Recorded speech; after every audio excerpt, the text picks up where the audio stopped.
City న్యూస్కు స్వాగతం. యోగాలో శిక్షణ పొంది గ్రామస్థాయిలో ట్రైనర్లను తయారు చేయాలని జిల్లా రెవెన్యూ అధికారి కె చంద్రశేఖరరావు యోగా మాస్టర్ ట్రైనర్లకు సూచించారు. యోగాలో శిక్షణ పొంది గ్రామస్థాయిలో ట్రైనర్లను తయారు చేయాలని జిల్లా రెవెన్యూ అధికారి కె చంద్రశేఖరరావు యోగా మాస్టర్ ట్రైనర్లకు సూచించారు. యోగాంధ్ర కార్యక్రమంలో భాగంగా జిల్లా వైద్యారోగ్య శాఖ అధికారి కార్యాలయంలో ఆయుష్ శాఖ ఆధ్వర్యంలో వర్చువల్గా యోగా మాస్టర్ ట్రైనర్స్ శిక్షణ కార్యక్రమం నిర్వహించారు. ఈ శిక్షణలో వివిధ శాఖల ఉద్యోగులు యోగా శిక్షణ కలిగి నమోదు కాబడిన 100 మంది యోగా మాస్టర్ ట్రైనర్స్ పాల్గొన్నారు. ఈ సందర్భంగా డిఆర్ఓ మాట్లాడుతూ రాష్ట్ర ప్రభుత్వ ఆదేశాల మేరకు ఈ నెల 21వ తేదీ నుండి యోగాంధ్ర కార్యక్రమం మొదలైందన్నారు. ఇందులో భాగంగా తొలి రోజున యోగా ప్రోటోకాల్ అనుసరిస్తూ కార్యక్రమం ప్రారంభించామన్నారు. ఈ కార్యక్రమం వచ్చే జూన్ నెల 21వ తేదీ 11వ అంతర్జాతీయ దినోత్సవం వరకు జరుగుతుందన్నారు. యోగా మాస్టర్ ట్రైనర్లు ఇక్కడ బాగా శిక్షణ పూర్తి చేసుకుని మండలాలకు వెళ్లి అక్కడ గ్రామస్థాయిలో యోగా ట్రైనర్లకు శిక్షణ ఇచ్చి సిద్ధం చేయాలన్నారు. వారు ఆ ట్రైనర్లు గ్రామాల్లో ప్రతి 50 నుంచి 100 మంది కుటుంబాలకు యోగాలో శిక్షణ ఇస్తారన్నారు. ఆ విధంగా అందరూ శిక్షణ పొంది వచ్చే జూన్ 21వ తేదీన జరిగే అంతర్జాతీయ యోగా దినోత్సవం రోజున వారి పరిసర ప్రాంతాల్లో ఏర్పాటు చేసే యోగా కార్యక్రమాల్లో పెద్ద ఎత్తున పాల్గొని విజయవంతం చేయాలన్నారు. జిల్లా వైద్యారోగ్య శాఖ అధికారి డాక్టర్ శర్మిష్ట మాట్లాడుతూ యోగా వలన అనేక ప్రయోజనాలు ఉన్నాయన్నారు. ఊపిరితిత్తుల వ్యాధులున్నవారు యోగా చేసినట్లయితే ఆరోగ్య సమస్య కొంతవరకు తగ్గుతుందని, ఆహారం అరుగుదల తక్కువగా ఉన్నవారు, కీళ్ల నొప్పులు ఉన్నవారు యోగా చేసినట్లయితే ఆ సమస్యలు తగ్గుముఖం పడతాయన్నారు. ఈ ప్రోగ్రాం 21వ తారీఖు నుంచి మొదలైంది. మీ అందరికీ తెలిసే ఉంటుంది, పేపర్లో చూసుకుంటారు, మీ డిపార్ట్మెంట్స్ నుంచి కూడా చెప్పుకుంటారు. సో మనకి 1 month program government of AP announce చేసిన దగ్గర నుంచి మొదలైంది.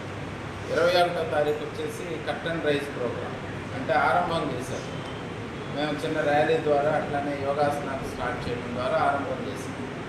ఆ ప్రోగ్రాంలో చాలామంది పార్టిసిపేట్ చేశారు. ఆల్ ఆఫీసర్స్, అదేవిధంగా పబ్లిక్ రిప్రజెంటేటివ్స్ కూడా పార్టిసిపేట్ చేశారు. ఎస్పెషల్లీ పోలీస్ డిపార్ట్మెంట్ నుంచి అయితే చాలా బాగా పార్టిసిపేట్ చేశారు కాంట్రిబ్యూషన్. సో ఈరోజు రేపు 2 డేస్ వచ్చేసి మా టీఓటీస్ అంటే టీఓటీ మీకే ఎక్కువ తెలియాలి.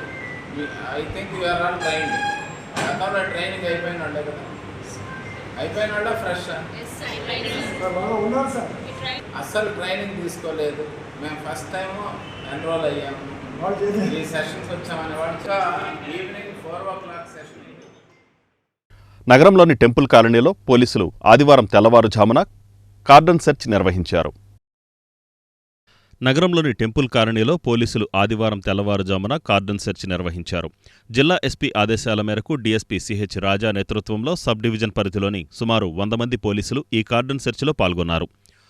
ప్రతి ఇంట్లో తనిఖీలు నిర్వహించిన పోలీసులు టెంపుల్ కాలనీ మొత్తాన్ని జల్లెడబెట్టారు. ఈ సందర్భంగా పలువురు అనుమానిత వ్యక్తులను గుర్తించి విచారిస్తున్నారు. ఎటువంటి రికార్డులు లేని 47 బైకులను స్వాధీనం చేసుకున్నట్టు డీఎస్పీ రాజా మీడియాకు తెలిపారు.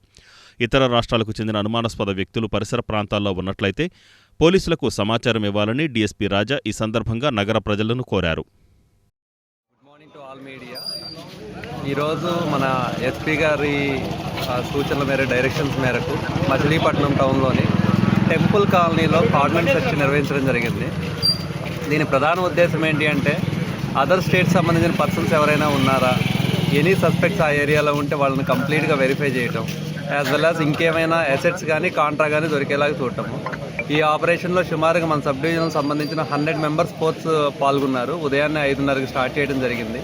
ఇప్పుడు కంప్లీట్ చేశాము. దీనిలో భాగంగా ఒక 46 బైక్స్ సీజ్ చేయడం జరిగింది. ఏవైతే పేపర్స్ లేవో, ఏ డాక్యుమెంటేషన్ ప్రాపర్గా లేవో ఆ బైక్స్ సీజ్ చేయడం జరిగింది.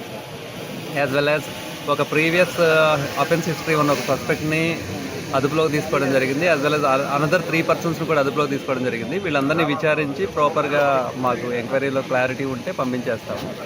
ఆ తర్వాత మిగిలిన మచిలీపట్నం టౌన్ పీపుల్ కూడా చెప్పడం ఏంటి అంటే అదర్ స్టేట్కి సంబంధించిన పర్సన్స్ ఏదైనా మూమెంట్ ఉంటే మీ దృష్టికి వచ్చినా, లేదు అదర్ స్టేట్ పర్సన్స్ మనకి ఇక్కడ రిసైడ్ చేసేవాళ్ళు ఉన్నారు, హోటల్స్లో కానీ, సెలూన్స్లో కానీ, టీ స్టాల్స్లో కానీ పనిచేసే వాళ్ళు ఉంటే వాళ్ళు వాలంటరీగా వచ్చేసి మా దగ్గర ఒక చిన్న రిజిస్ట్రేషన్ లాగా ఆధార్ కార్డు అవి సబ్మిట్ చేసుకొని చేయమని చెప్పడం జరుగుతుంది. దీనివల్ల రేపొద్దున ఏదైనా ఇష్యూ వచ్చినా కానీ మీకు స్మూత్గా ఉంటుంది, మాకు లా అండ్ ఆర్డర్ ఇష్యూ లేకుండా ఉంటుంది. ఇటువంటివి ఫ్యూచర్లో కూడా ఇలాగే కంటిన్యూ చేస్తాము. మచిలీపట్నం సబ్ డివిజన్ మొత్తంలో కంటిన్యూ చేస్తాము. నెలకి 1 or 2 కార్డన్ సెర్చ్ ఆపరేషన్స్ చేస్తాము. సో ఒక అలర్ట్నెస్, ఒక అవేర్నెస్ క్రియేట్ చేస్తున్నాం దీని మీద. ఎవరైనా కానీ రెంట్లకు ఇచ్చే వాళ్ళు కూడా వాళ్ళ యాంటీసిడెంట్స్ వెరిఫై చేసుకోండి. ఎటువంటి పరిస్థితుల్లో యాంటీ సోషల్ ఎలిమెంట్స్ని మనం సపోర్ట్ చేయకూడదు అని చెప్పేసి ఈ విధంగా ఇప్పుడు ఈడేపల్లిలోని శ్రీ సత్యసాయిబాబా మందిరంలో సామూహిక శ్రీ సత్యసాయి వ్రతాలను నిర్వహించారు.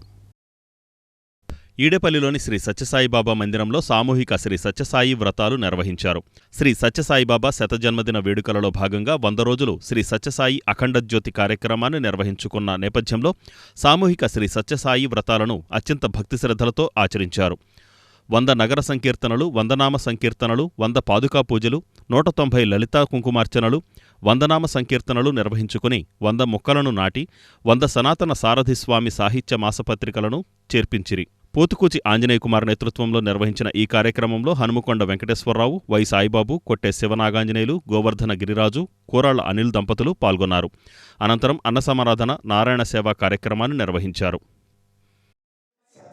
దినోత్సవ వేడుకల్లో భాగంగా మచిలీపట్నం శ్రీ సత్యసాయి సేవా సమితి వారు గత 100 రోజులుగా ప్రతిరోజు ఉదయం నగర సంకీర్తన, స్వామివారి పాదుకాభిషేకం, పాదుకా స్తోత్ర పూజ, అనంతరం సాయంత్రం శ్రీ సత్యసాయి లలిత త్రిపుర సుందరి కుంకుమార్చన, అనంతరం నామ సంకీర్తన, శ్రీ సత్యసాయి 100 నిమిషముల నామ సంకీర్తన సప్తాహం, ఇవన్నీ కూడా పూర్తి చేసుకుని ఈరోజు సాయి భక్తులందరూ స్వామివారి యొక్క దివ్య సన్నిధిలో శ్రీ సత్యసాయి వ్రతాన్ని నిర్వహించుకుంటున్నారు.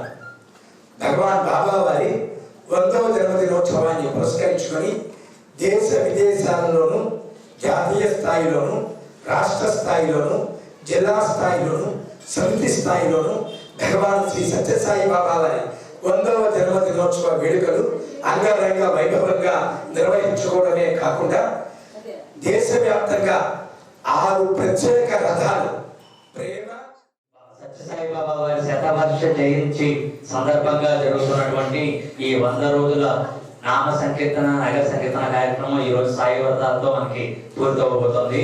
నెక్స్ట్ ఇప్పుడు మనకి కన్వీనర్ గారు చెప్పినట్టుగా నెక్స్ట్ జూన్ 18, 19, 20, 21 ప్రేమ ప్రవాహిని శ్రీ సత్యసాయి బాబా వారి రథము మనకి ప్రశాంతి నిలయం నుంచి రత్నాకర్ గారు ఆవిష్కరించబడి ఇప్పుడు రాష్ట్రం అంతా కూడా తిరుగుతోంది. ఇప్పుడు మనకి ఆ జూన్ నెలలో వస్తుంది. ఆ టైంలో కూడా భక్తులందరూ కూడా విరివిగా పాల్గొని స్వామివారి ఆశీస్సులు పొందగలరని ప్రార్థిస్తూ పెడన పట్టణంలోని గూడూరు రోడ్డులోని రైల్వే గేటుకు అండర్ బ్రిడ్జికి సర్వేలు జరుగుతున్నాయి. పెడన పట్టణంలో గూడూరు రోడ్డులోని రైల్వే గేటుకు అండర్ బ్రిడ్జికి సర్వేలు జరుగుతున్నాయి. బాగా రద్దీగా ఉన్న రైల్వే గేటు వద్ద ఫ్లైఓవర్లు నిర్మించాలని, ఫ్లైఓవర్ బ్రిడ్జిలకు అవకాశం లేకుంటే అండర్ బ్రిడ్జిలైనా తప్పనిసరిగా నిర్మించాల్సిందేనని రైల్వే శాఖ ఆదేశాలు జారీ చేసింది. అయితే ఇప్పటికే పలుచోట్ల పనులు ప్రారంభించేందుకు సిద్ధమవుతుండగా రైల్వే అధికారులు రెవెన్యూ, మున్సిపల్ అధికారులను సంప్రదించి ఆయా రైల్వే గేట్ల వద్ద పరిస్థితిని పరిశీలించి అండర్ బ్రిడ్జి నిర్మించడానికి భూసేకరణ ఎంత చేయాలన్న దానిపై నివేదికలు ఇవ్వాల్సిందిగా కోరారు. గూడూరు రోడ్డులో ఉన్న రైల్వే గేటు పడితే సుమారు అరగంటకు పైగా నిరీక్షించాల్సిన పరిస్థితి ఉంది. ఈ పరిస్థితి నుంచి గట్టెక్కడానికి ఇక్కడ బ్రిడ్జి తప్పనిసరి. ప్రస్తుతం ఈ గేట్ నుండి అటూ ఇటూ 170 మీటర్ల చొప్పున మొత్తం 340 మీటర్ల పొడవు ఉండేలా నిర్మాణం చేపట్టనున్నారు. అలాగే 20 మీటర్ల వెడల్పు అవసరం ఉంటుంది. మచిలీపట్నం వెళ్లే మార్గంలో 30 మీటర్ల వెడల్పుతో అండర్ బ్రిడ్జి నిర్మించనున్నారు. పొడవు కూడా 170 చొప్పున 340 మీటర్ల పొడవు నిర్మించనున్నారు. ఇక్కడ భూసేకరణ అంతా రైల్వే, మున్సిపల్, R&B స్థలాలు మాత్రమే ఉన్నాయి. స్థలం ఇచ్చేందుకు ముందుకు వచ్చేవారికి రెట్టింపు ధర చెల్లించనున్నారు. అయితే ప్రస్తుతం అంచనాల కోసం ప్రాథమిక సర్వే చేస్తున్నారు.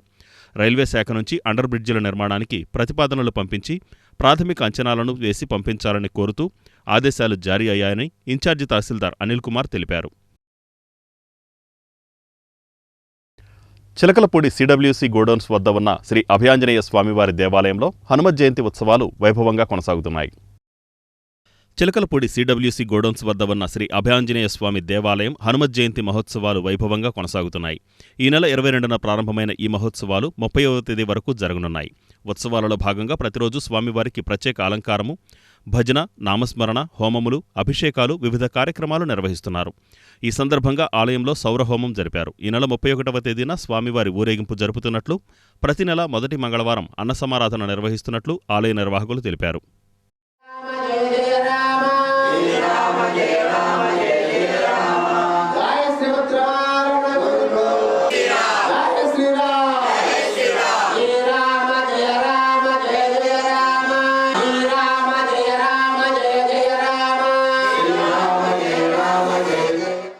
తాళ్ళపూడి గ్రామంలో సిడబ్ల్యూసి గ్రౌండ్స్ దగ్గర వేంచేసి ఉన్నటువంటి శ్రీ సీతాలక్ష్మణ భరత శత్రుఘ్న హనుమత్ సమేత శ్రీరామచంద్రమూర్తి దేవత సన్నిధానంలో శ్రీ అభయాంజనేయ స్వామి వారి యొక్క దేవాలయంలో హనుమాన్ జయంతి అనగా 22/5/2025 తారీఖు నుండి గురువారం నుండి 30/5/2025 వరకు కూడా ఈ 9 రోజులు నవరాత్రులుగా ప్రతి సంవత్సరం గత 15-20 సంవత్సరాలను విశేషమైనట్టుగా పూజలు అభిషేకాలు హోమాలు ఈ దేవాలయ కమిటీ వారు నిర్వహిస్తున్నారు.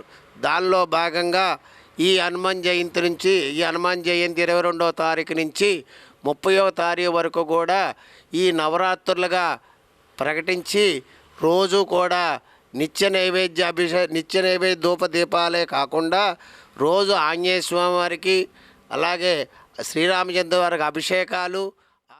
ప్రజలు కోవిడ్ నిబంధనలు పాటించాలని జిల్లా ఎస్పీ గంగాధర్రావు సూచించారు. రాష్ట్రంలో కరోనా వైరస్ కేసులు మళ్లీ పెరుగుతుండడం ఆందోళన కలిగిస్తున్న నేపథ్యంలో రాష్ట్ర ఆరోగ్య శాఖ అప్రమత్తమైంది. ఈ క్రమంలో ప్రజలు కోవిడ్ నిబంధనలు పాటించాలని, తగిన జాగ్రత్తలు తీసుకోవాలని జిల్లా ఎస్పీ గంగాధర్రావు సూచించారు. కేసుల సంఖ్య నెమ్మదిగా పెరుగుతున్నప్పటికీ ప్రస్తుతం పరిస్థితి తీవ్రంగా ఏమీ లేదని అన్నారు. అయినప్పటికీ ప్రజలు ముందు జాగ్రత్తగా కోవిడ్ నిబంధనలు పాటించడం అవసరమని ఆయన సూచించారు. రద్దీ ప్రదేశాలకు వెళ్లేటప్పుడు తప్పనిసరిగా మాస్కులు ధరించాలని, హ్యాండ్ శానిటైజర్లు వాడాలని కోరారు. మనం 2019, 20 అలాగే 21 సంవత్సరంలో ఈ కోవిడ్కి సంబంధించి మనం ఏ రకమైనగా ఇబ్బంది పడింది అందరికీ తెలిసినటువంటి విషయమే.